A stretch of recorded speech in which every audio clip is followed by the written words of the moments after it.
Race number 2 today, the first leg of our bipod goes over 1,450 metres on the Vaal Classic Racecourse. Please take note of all those new times. Race 2 will be going off at 12:25. Now, changes at the moment. Number 1, blinkers on. We are awaiting a rider there. And over the page, number 11, Gimme Passion, also awaiting a rider. Betting has number 3, Mountain High, as your favourite. Around 11 to 10, has been pretty firm at that mark. 11, Gimme Passion, trading at 27 to 10. It's 11 to 2 about Lady Bomber, number 12, and then 12 to 1 and Better Bar those. Don't forget, when you deposit at Betway, use the blue voucher deposit method, and there are lots of prizes to be won. Very easy, simple way to deposit your money. Now, Mountain High, Daryl's with me. We're going to be going through the card today. We're both enjoying this card. Mountain High, slow, wounded, brush, steadied, lost 3, slow, lost 1, stumbled at the start, bumped. She's had every excuse in the world. Is she going to win this race, or are horses like Gimme Passion, Lady Bomber going to give her a real go? Sounds like my recent tipping record. All the excuses in the world. Bump, bump, bump. I'm tired of her, to be quite frank. I'm tired of it. Yeah, she must have a strong winning chance in this sort of lineup. Take note, the false rail's out 4 meters. We haven't had too much rain recently. No, it hasn't been too bad. Yeah, so I think the track will be good. The reason why I'm overlooking her is because I'm going for second base's full sister, and that's number 11, Gimme Passion. You can see on debut, she actually finished ahead of Warning Sound. And then last time out, with all the excuses under the sun, Warning Sound beat her by a good couple of lengths. So I'm going to say she's much better than that effort. Have a look at who she beat on debut when she ran third behind Spumante Dolce. A filly called Calicar. Yep. Right? Yes. She beat Calicar by 4 lengths. Who did Calicar beat last time out? Guess who? Mountain High. But she had excuses again. So I think Chase is going to get the rider aboard number 11, Gimme Passion. I think she's good enough to run in the top 2. All right. So what are we going to, we're taking a bipod, are we? Yes. All right. There's the bipod. Banker number 11. Like this confidence here, Daryl. 405 Rand the spend. Banker 11 by 245,611, by 129, by 123, by 347, by 1, 2, and 4. And that new time of race 2 is 12:25.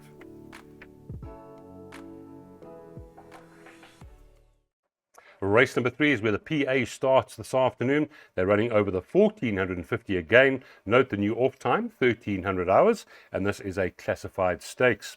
Right, betting 3.75 the price, about 5, number 5, Fast Duty. It is 4 to 1, number 2 to Duke. The 9 to 2 third favourite is number 1, Galadorn. And then we have 5 to 1 about the 3, There She Goes, well weighted here. And the 11 to 2 price about number 11, Oh My Gucci Girl. The girl's obviously well weighted. Right, not the easiest race around here, Daryl. It's not. But when I first opened the book, I said, wow, we have Fast Duties back on over the same course and distance with Gavin Lorena. When he won his penultimate start, and Gavin's only sat on him once, and he won on that occasion. So he likes to be given a chance, and he comes with a late rattle. I thought that was a fair effort last time out behind Just For. That form line hasn't really worked out, but he's a consistent sort, and he should be doing his best work late. But you touched on the fact that There She Goes is well weighted, and you have to have a look at the weight structure over here because it favors the fairer sex. Namely, There She Goes, Oh My Gucci Girl, Tadaku, Secret Recipe are the top best weighted in this lineup. The top 4 best weighted, and they're all fillies and mares. Now, Tadaku, last time out, she won with a betting hand. She's always had her issues, this filly. She doesn't quite stretch out, but I think now that she's strengthening up, she's overcoming them. My concern is coming back in trip to the 1450, because in that mile race, she was going away from them in the latter stages. If the pace is on, I think she'll be a factor. Kotinos. Now, yes, he hasn't lived up to expectations. I've really expected so much more from the son of Vaal, but he needed his last start in softer conditions, and he only faded very late. I think Ryan Munger will suit him down to a T. I think he likes to be held up and come with a late rattle. I think we're going to see an improvement on his comeback efforts. Secret Recipe and Omar Gucci Girl, they contested the same race last time out. I don't think there'll be much separating the two of them because Secret Recipe was exposed with no cover. Although Omar Gucci Girl beat her convincingly, I think Secret Recipe will narrow that deficit. So I actually think this is a tricky race that quite a few have chances of here. Completely agreed. That is race number 3, and here's that place accumulator quite wide in this first leg. 2, 4, 5, 6, 11 by 1, 2, 9, 1, 2, 3, 3, 4, 7. 2 bankers there in legs 5 and 6, 4 and 6 the bankers, and then 3 and 4 in the final leg. 270 Rand. That new off time there of race number 3 is 1 p.m. Race number 4, the pick 6 starts here. It is over 1,450 meters. Merit rated 80 handicap. The scratching at the moment, number 6, Laughing William. Now your 3-year-old, number 2, Orange County. It is county. Number 2 is a 3-1 favorite. 4-1 the 1, Ampersand. The 4, Let's Play Poker, 4-1. 11-2, number 5, Super Awesome. Same price, about number 9, Guerrilla Warfare. And then at 6-1, Sovereign's Call. I mean, they're all in the betting here. I'm going through the whole lot here, but it's a very open race. And how many are we going to play in the first leg of the pick 6, Daryl? Yeah, I find some jockey arrangements interesting of here. Firstly, Gavin Lorena rode Orange County last time out. He's riding There's a Light. And then I thought Phyllis Sanders retained by Mr. Ackerman. Correct. And he Ryan Munger's on number Call. 8, Sovereign's Call. But anyway, let's touch on the 3 that are putting the pick 6 of here. Ampersand's in good form at the moment. Fine form, consistent, gets that 1 kg or 1.5 kgs off his back. He's going to run honestly once again. Orange County is strictly on form. He's going to have to lift his game. In saying that, he is a nice improving 3-year-old. He's highly regarded by the connections. And he came back from a rest last time. Yes. Yep. And you know what? I don't think that race really panned out very well. It was a great ride by Gavin in that he took a gap early, but it might have forced him to be closer to the pace than ideal. And the race at the business end was dominated by finishers. So they went very quick up front. And the horse that went very quick was Guerrilla Warfare. And he finished alongside Orange County last time out. And he's a kilo, or what is it? 2.5 kilos. 2 kilograms. 2 or 2.5? I'll put 2. Okay. I'll work it out. Yeah, better off. So 2.5, you're right. 2.5. Yep. Better off. Musi takes the ride. Neat draw. No mass to shoulder. Well, 54 to shoulder. I think he's going to be a player over here. So my top 3 picks are numbers 1, 2, and 9. However, the race doesn't stop there. Let's Play Poker, if you want to go wider, has to be considered. Sovereign's Call, there's nothing separating the two of them. Super Awesome, Diego's going to have to hold him up as long as possible. Not badly weighted, Super Awesome. Yeah, because the 1450 could be a stretch for him, but if things go right for him in running, he could be a factor. Yeah, so taking my chances in the opening leg. Because of the cost of the pick 6, I narrowed it down to 1, 2, and 9. There we go. There's Daryl's pick 6, 810 Rand, 1, 2, and 9 by 1, 2, 3, by 3, 4, 7, by 1, 2, 4, by 6, by 1, 2, 3, 4, 5, 6, 7, 8, 9, and 10. That is the pick 6, and the off time, the new off time of race number 4 is 13:35.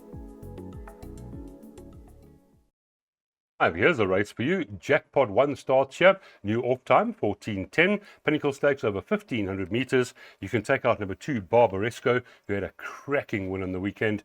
Gimme a Shot scratched, Vulcanite scratched, and Explosive Bond, who also ran a good second on the weekend. Right, now we don't need any introduction with this favourite at 3-10. Number 1, Main Defender. The 3, Malek, is trading at 9-2, and then it's 12-1 and better by those. Are we going to banker him, or are we going to beat him, Daryl? I don't think we're going to beat him, and I haven't bankered him, if that makes sense. I've added the scratching of here on purpose, number 2, Barbaresco, to double up on Main Defender. Yes. I backed him up with Melech. Now, they've met in the past. Yes, Melech beats him. He has beaten him. And Melech is 4 kilograms better off. That's right. So, on paper, I don't think he should be as short as what he is. But I know that people are going to say he took an awkward stride. He was beaten at that stage. He wasn't going to come back and beat Melech. But you know what? He's a top-class individual. He's got enough gate speed to overcome that tricky draw. the scratchings have assisted him. He's coming to draw 8, I believe. Yeah, 3 off, 4 And off. at the ratings, he's slung in over here because he's 2.5 kilograms best in. All I'm saying is Melech, his last start was outstanding. It was. He could have finished Pistols, half a Pete, length closer. Cat's Yes, Pajamas have won from there. exactly. He finished alongside Pistol Pete. That's franked the form by winning the Labello, I think it was. And he's having his peak run. He's beaten Main Defender before. If Main Defender fluffs his lines, I do believe Melech is the one to pick up the pieces. 1 and 3 to fight it out. I'm glad you said that first, because I thought if he is going to be beaten, it is Melech. You could give him a go. So this is the first leg of our jackpot. 1, 2, and 3. Number 2 is purely in to double up because Main Defender should win. But as Daryl said, and I agree wholeheartedly, 3 the obvious danger. By 3, 4, 7 in leg 2, 1, 2, 4 in leg 3, and then we get into race number 8 where the banker is number 6, and that's just 27 Rand. Don't forget, off time race 5, 14.10. Race number 6 is a merit rated 74 handicap over the 2,000 meters. Only one change, tongue tie off number 10 Party Punch. The betting has a weak favourite here, number 2 Silvano's Song at 7-2. It is 9-2 about number 3 One More Star, and the 7 Another Universe. That one has come in from 6-1. 6-1 about number 5 Guy Alexander, and then it's 13-2 number 4 Celtic Rush. Yeah, good competitive race this one, 2,000 meters, and there are a few form lines that give a few of them a chance, aren't they? Yes, namely Silvano's Song and Celtic Rush. Now, if you watch that race carefully, Celtic Rush had to work very, very hard to get to the front. I think it took its toll in the latter stages. The fact that he's drawn 1 this time round and Silvano's Song's drawn wide and he's 4 kgs better off, I'm going to say Celtic Rush has got a strong chance of reversing that form. Then you've got the unexposed One More Star. Now, the sire won the Met over 2,000. The dam, I think, won up to 2,600. The half brother Malmoose won the Derby. He's gonna appreciate the extra. He just needs luck in running, because you know what, in his last start when winning his maiden, he won with a bit in hand. He was sweating up profusely down at the start though. So I don't believe we've quite seen the best of One More Star yet. Like I say, needs luck, and I think he'll go very close. Then I've backed him up with Another Universe. Now he's massive. Diego did a great job angling him off the fence last time out and getting him into stride early. They went very slow on that occasion, and he's a one-pace sort. So the only chance he had last time out was being allowed to roll early, and he just got collared late. He's improving with racing, very likely raced, improving. If the pace is on, I think he could be a factor over here. He's going to end up better than his current rating. He's got Romeo's Magic behind him last time, I noticed as well, which is definitely a form line here, so I agree with you. Got to be a big runner. Yeah, so I've only put 3 runners, taking my chances over here, but I think we'll get it right. There we go, 3, 4, and 7. That's One More Star, the 4 Celtic Rush, and a 7 Another Universe. By 1, 2, 4 by banker 6. That's just 9 Rand. That's a pick 3 in race number 6. The new off time 14.45. Race number 7. This is where our jackpot 2 starts this afternoon. 1,450 meters, merit rated 66 handicap. Only the one change at the moment, and that's blinkers off. Number 13 Wilkies. Right, number 2, Call Me Master, 14-10. If you look past that one, it gets quite open at 4-1 the 1, Vava Vegas. The 4, Great Barrier, 9-2. 10-1, Red Knot, number 6. And then 12-1 and Better Bar those. We were chatting off air, and you were just chatting about number 4. You're expecting a good run this afternoon. Yes, that's number 4, Great Barrier. I think she's a lovely, big, strapping filly.